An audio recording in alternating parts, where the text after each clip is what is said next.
Hi everyone, welcome again to eCommerce 2021, and in this session we'll be talking about how you can develop an automated supply chain and fulfillment system for your e-commerce business. So I'm excited to get into this, and I'm thanking again PageFly for inviting me to cover this topic here.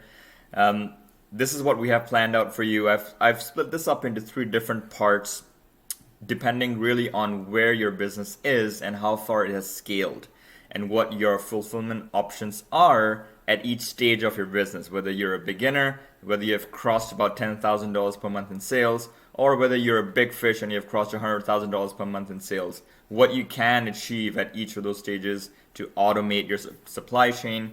And we'll wrap up by talking about the secret sauce, which I feel is really the differentiating factor for any particular business when it comes to keeping your customers happy and making sure your supply chain is clean, automated, and without headaches. So let's get right into it. So first of all, before we dive into the content, who am I? Why should you be listening to me? A bit about myself. My name is Shishir Nigam.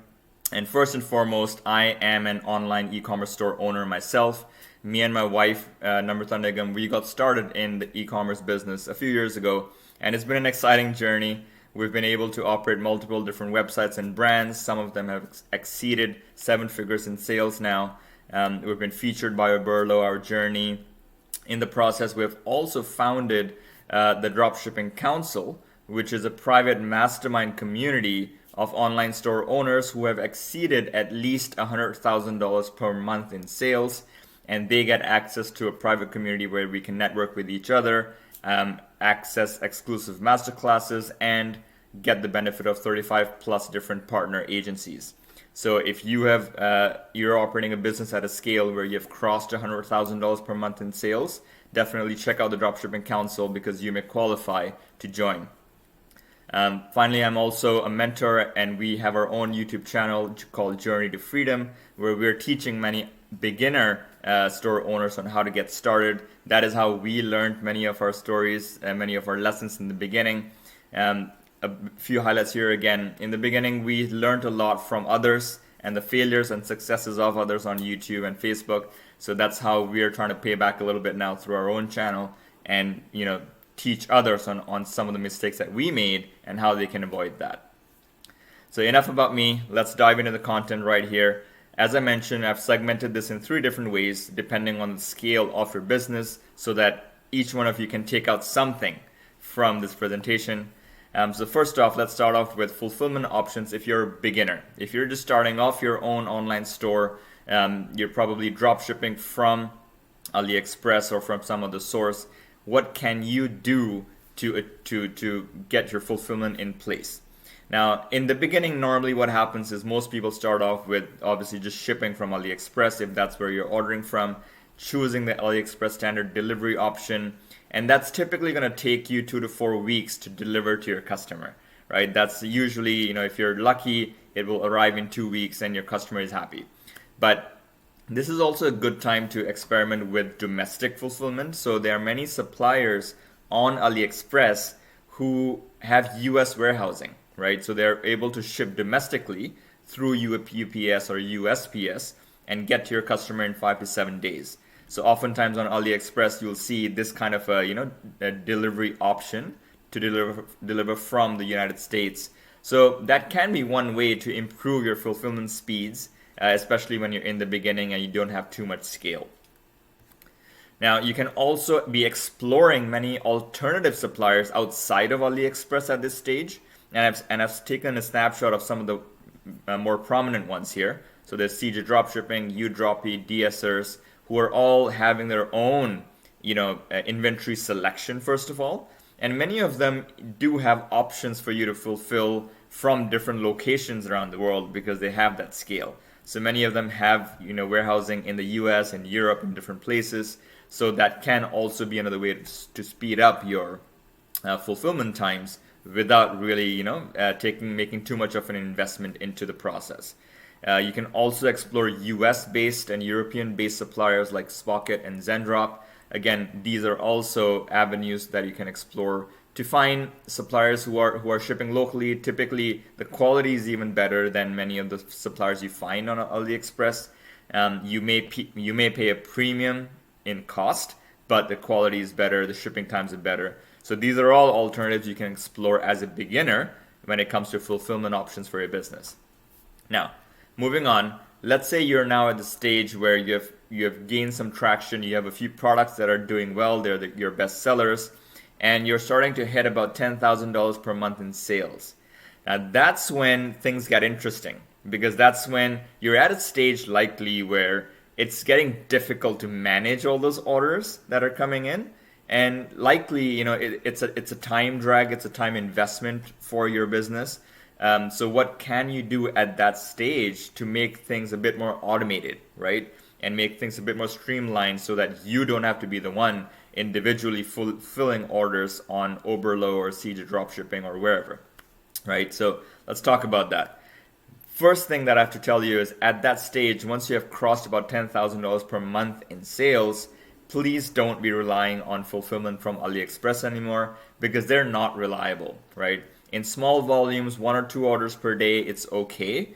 But once you get to this scale, you'll very quickly run into problems resulting from the delayed times, shipping times. Do not use e-packet servicing. We're still in the middle of a global pandemic. E-packet is not reliable, so don't use that. And the other problem is that very often the items can go out of stock anytime, and you don't know. You don't know when that's about to happen unless you have built up a very strong relationship with your supplier, right? And that's very tough to do on AliExpress just because of communication barriers and things like that. So what should you be doing at that stage is looking for something that's called a sourcing agent, right?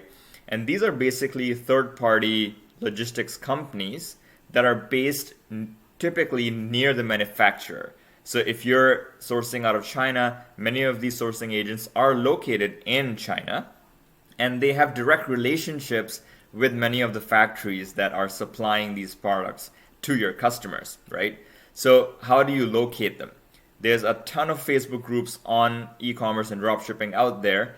Go in there and just look and search for terms like sourcing agent or fulfillment agent, and you'll come up with lots of little comments that people have made advertising their own services in terms of fulfillment options for you. So explore them, and the main advantage that I find once you start using a sourcing agent is, number one, you can probably start sourcing your products for a cheaper price, right? So that means bigger, fatter margins for your business, because oftentimes these agents will go directly to the factory, right? You have to understand that when you buy from AliExpress itself is a middleman, right? You're not buying from the source. So that's what these agents may do for you. They'll go and talk to different factories producing the same product and try to get the best price for you. Now, the other major benefit is faster shipping speed, because again, you're overcoming the AliExpress hurdle. You're going directly to the factory, and these third-party logistics companies in the middle, these servicing agents, they really have it down to a science in terms of getting stuff to their warehouse, packaging it, and sending it out to your customer in your local market. So typically you'll be able to offer faster shipping times. Sometimes it's about 1 to 2 weeks. And thirdly, you have the potential for auto fulfillment. I'll talk about that in a couple of slides. Now, when you speak to these servicing agents, ask for things like Yun Express shipping, Yanwen shipping. These are private shipping lines that only these agents have access to. Very rarely will you see these as a shipping option on AliExpress. These are private shipping lines that use private planes, not commercial planes to make your deliveries. So use them because they give you more reliable shipping. It can be a bit more expensive sometimes, but reliability is what you're looking for at the scale of your business right now. Now, when you talk to an agent, here are some of the things that they will ask you that you should be prepared for. What are you selling? Number one, right? You got to send them the link of the product that you're selling so that they can get you a quote for the product. What quantities are you selling them in? Now, that's a very common question because many of these agents have minimum order quantities, MOQs, that they want you to have before taking you on as a customer. Because oftentimes it's not profitable for them if you're getting just 2 or 3 orders per day of the product, it doesn't make sense for them to start taking you on as a client. So they often have minimum order quantity requirements that you have to meet. And thirdly, what countries are you selling to?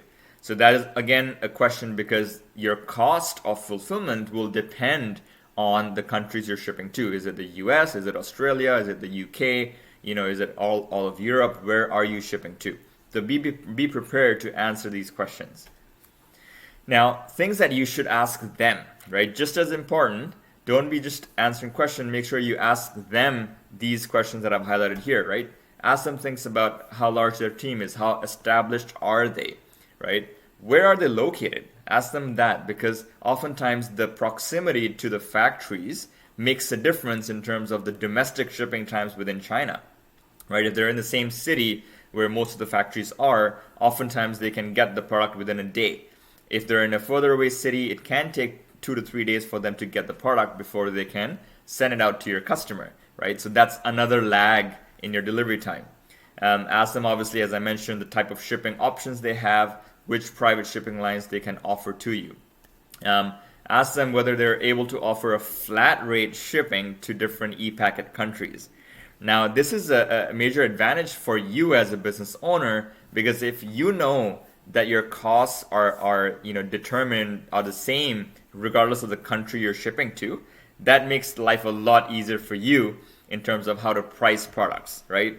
Because if you have a different cost of shipping to each different country, let's say US, Australia, Canada, and UK, if the costs are different for each of these countries, then it means that your retail price may need to be different for each country, because your costs are different, right? So if you're able to negotiate a flat price across the board, then that's a major plus point, because then your costs are set in stone, and you know that you can do a fixed markup above that cost price. Lastly, you can also ask them things about how they accept payments, right? How do they accept payments for the goods that they're shipping out? Do they accept transfers by PayPal, or do they expect you to do a wire transfer, right? Those are all things you got to clarify before you start up with them. You have to ask them what kind of packaging they offer. How do they handle that stock that comes into them? Do they hold inventory, right? Do they require you to buy inventory ahead of time and keep it with them? Or can they buy goods as and when you get an order for them on your stores, right? So ask them these key questions, and it'll help you to understand exactly what to expect once you get into a relationship with them.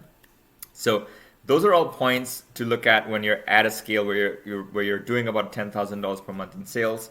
And the next steps once you start working with them is you'll get a quote for the product you're selling. You can negotiate with them, right? Always take that opportunity. That is the time when you should be negotiating with them. Ask them how their onboarding process is, what kind of systems they use to get your order information, right? So sometimes they will install an ERP system on your Shopify store or your back end, which means that they receive all the information on new orders coming in automatically. So that's full automation on your back end, right? So orders come in, you don't have to do anything. The supplier gets the order directly in China. The agent gets information, and they know they have to fulfill automatically. Or alternatively, if they don't have an ERP system, they may request you for a CSV file. It's basically an Excel file of your orders in Shopify for that particular day. So that's semi-automated, because you still have to send them physically, your orders in an Excel file every day. But then after that, it's hands-off. Typically, they'll come back to you with a list of tracking numbers in that Excel file, which you can then upload to Shopify or any other system you're using on the back end. You typically want to send orders to your agent on a daily basis. That's how you want to minimize any lag between the order coming in and it getting fulfilled by your sourcing agent. They, as I mentioned, will come back to you with tracking numbers and an invoice that you have to pay. Ideally, you make those payments through PayPal, because what that does on our backend, at least for our stores, is that it simplifies the money transfers, because roughly 50% of my customer payments when they buy a product come in through PayPal. So that's sitting in my PayPal account, and I can use that to make payments excuse me, you can use that to make payments to your sourcing agent directly from PayPal if that's possible. And typically that means no additional cost for you. Now, if you have to do a wire transfer, that can sometimes mean an incremental cost for you, but typically it's not that much. So make sure you iron that out. And lastly, check with them on how you can test new products, right? You can leverage on your sourcing agent to send them products of new angles and products that you're testing, send them the link for that, and they will come back to you with a quote and pricing so you can estimate what you can sell that product at. So all of that is really, possible once you cross about $10,000 per month in sales, as I mentioned. Now, what do you do if you have really scaled successfully and you're now hitting $100,000 per month in sales? Now, at that point, even the sourcing agent option can get quite unwieldy. It can have quite a lot of hiccups even at that point when you reach that kind of scale, right? So what do you do at that point to improve things even further?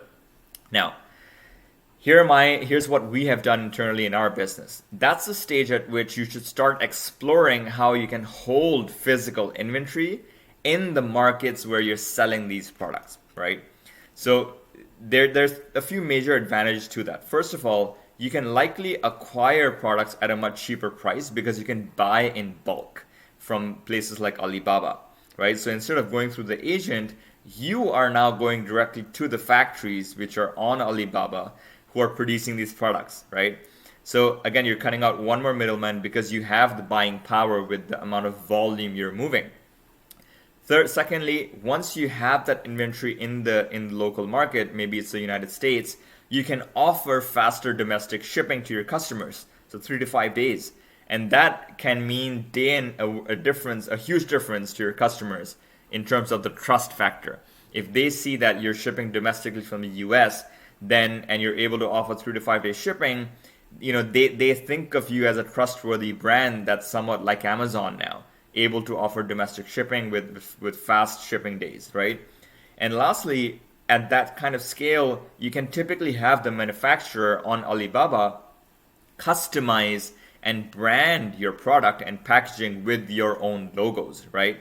So that again is another way to really make your store a lot more professional and make sure that your look and feel is really, really good. Now, once you make that decision, you can start exploring various domestic fulfillment options in the United States and Europe. And the services that I've mentioned here are ShipBob, Dollar Fulfillment, and Shopify Fulfillment Network. Each of these are very, very well established logistical services that help you make your fulfillment process a lot smoother on the back end, especially once you have inventory in the United States. Now, there's a few things to be aware of when you're reaching out to these service providers that I mentioned on the last slide. You have to be careful of monthly minimum requirements. Some of them do have monthly minimums that you have to agree to, again, because anything less than that is not profitable for them. Some of them have onboarding fees up front that you need to be aware of. Again, you can ask them, make sure you ask them what their promised delivery standards are. Is it 2 day? Do they have a 2 day shipping option? How much will that cost? Do they have a 3 to 5 day shipping option? How much will that cost? Ask them, of course, about inventory storage fees, because you'll be putting your product in their warehouse and that's not for free. Again, they will charge you for ongoing storage fee as long as you have your product taking up space in their warehouse, right? So make sure you really clarify each of those different fees, because that will have an impact on your profit and loss at the end of the day. Also make sure to fully understand the onboarding process. How do you send them inventory, right? How do they onboard it? How do they integrate it into their system? How long does it take, right? So all of those time frames are important to understand so that you know how far ahead in time you should be starting this process. Now, inventory planning is a very crucial aspect when you have reached that kind of scale, when you're doing $100,000 per month in sales. You really have to start thinking about demand forecasting, seasonality. When do you expect that your high volume sales numbers to come? Are you planning for Q4, Black Friday, Cyber Monday?